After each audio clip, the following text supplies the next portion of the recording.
Yo, what is going on, guys? And today we'll be talking about the Los Angeles Clippers. So before we start today's video, I want to hear down below, what do you guys think of this team and how far they'll go? I think will be the correct phrasing of that. So let's get into today's video. They are the winner of 6 games in a row, and it's really impressive.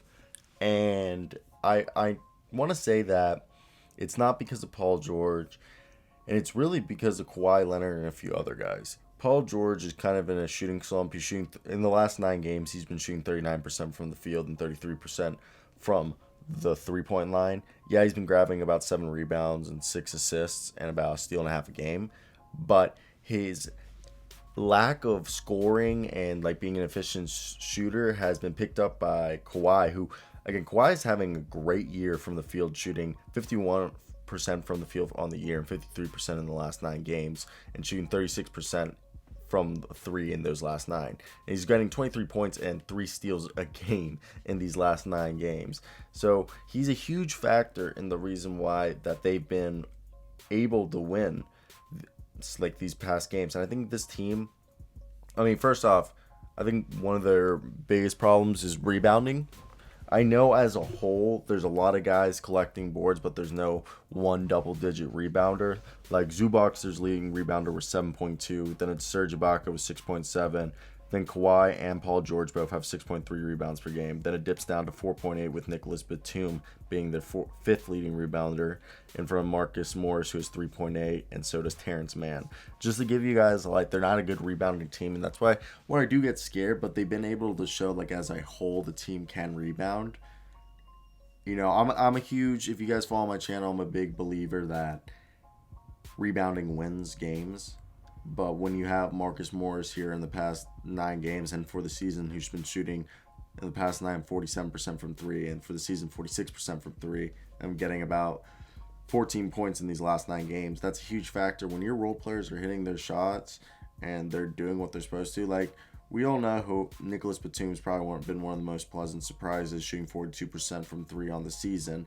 And during this run, he's been also a great 3 point shooter, and he's providing being a plus defender whenever he's on the court. Then Terance Mann, who honestly came out of Florida State in 2019, has been very surprising. His 3 point shot has been hitting. He's really looking like a shooting guard, secondary ball handler for them, and he's shooting 53% from the floor, 40% from 3 in these past 10 games, grabbing 10 points, 5.5 rebounds, and dishing out 1.6 assists. It's awesome in 24 minutes a game. He's been a huge factor. Dropped 23 points in the win against Philadelphia, and it's fun to see that they're having success, the success that they do deserve. And I'm really believing that Terance Mann might slowly push Patrick Beverley out of the lineup, and they'll focus on Pappy being only in the lineups for like when they need his defense. Because even though Pappy, I'm not saying anything wrong with Patrick Beverley, in these last 10 games he's only played one of those games, and I know that's injury wise, but like still, this team is doing well for the amount of injuries that they're having right now. They have Pat B out, Ibaka's out, Rajon Rondo still out, and I think it's what they've been able to do is awesome. And I think once everyone gets healthy, I think Rajon Rondo is going to be great. I think he's going to be an upgrade of Patrick Beverley, and it's going to give them some point guard depth because we know Reggie Jackson hasn't been cutting it. I mean, they've been doing fine with Reggie Jackson, Patrick Beverley, Terance Mann as a rotation at the point guard position, and they are also having Kawhi Leonard and Paul George take up some of the ball handling duty because they both are averaging over about 5 assists a game at least, both of them. So with that being said, it's just very interesting to see what they've been doing with this team so far. I just think that's like my 2 cents right there. My like pit bull is like staring at me because I'm sitting on her favorite chair and she wants to come up. I honestly thought Daniel Turo would have a bigger role, but he hasn't. I'm not a big fan of Patrick Patterson. I'm honestly surprised Patrick Patterson is still on this team or even still in the league. He's not bad. Just like I've never been a fan of Patrick Patterson or James Johnson or Amir Johnson or any of those guys, but some people are. Zubac's not a bad center.